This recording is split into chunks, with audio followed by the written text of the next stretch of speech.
आप अपने बारे में कोई भी न्यून बात ना सुने। माने आपको कोई लोग कहें आप पापी हैं, आपने पूर्व जन्म में ये कर्म करे, वो भोगो, ये ऐसी कोई बात सहयोग में नहीं है।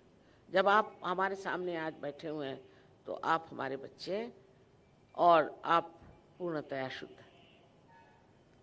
ये धारणा हृदय में होनी चाहिए कि न तो आप पापी हैं, न ही आप में कोई न्यूनत्व है। आप दोषी नहीं, बिल्कुल भी दोषी नहीं। जो लोग सोचते हैं कि हम दोषी हैं और हमने गलती की, हमें कैसे होगा, इस तरह की भावना लेते हैं, उनका ये चक्र यहाँ पकड़ जाता है। और इस चक्र के पकड़ने के कारण आपको अनेक बीमारियां हो सकती है, जैसे स्पॉन्डिलाइटिस है, अंजाइना है, और शरीर के जितने भी ऑर्गन्स हैं वो भी बिल्कुल आलसी हो जाते हैं, लिथार्जिक हो जाते हैं।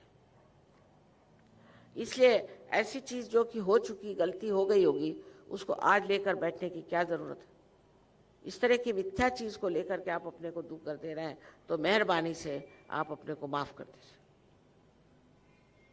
अपने प्रति एक प्रसन्न चित्त होना चाहिए, अपने प्रति एक आदर।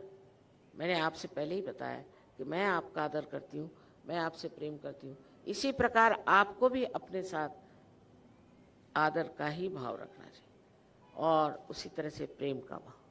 तो प्रसन्न चित्त होकर बैठे।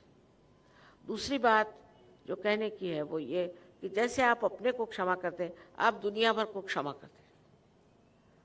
क्योंकि आप दूसरों को क्षमा करिए या ना करिए, आप करते कुछ नहीं वैसे देखा जाए तो लेकिन हम इस मामले में कुछ विचार ही नहीं करते कि क्यों हम किसी को माफ़ नहीं करते।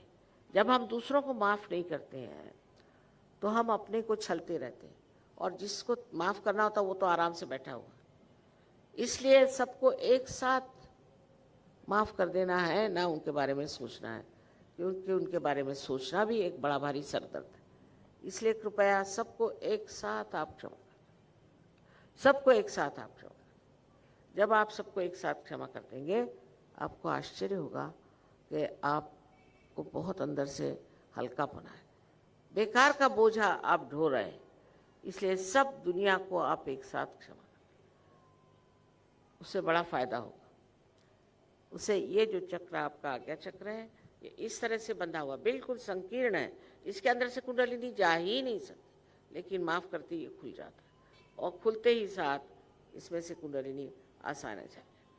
इन दो चक्रों के कारण बहुत बार जागृति नहीं होती। इसलिए मैंने आपसे विनती की है कि आप अपने को क्षमा करके ये चक्र को खोल दें, और सबको क्षमा करके ये चक्र थोड़ा सा भी खुल जाए, ठीक है, फिर कुंडलिनी खुद ही से खोल देगी।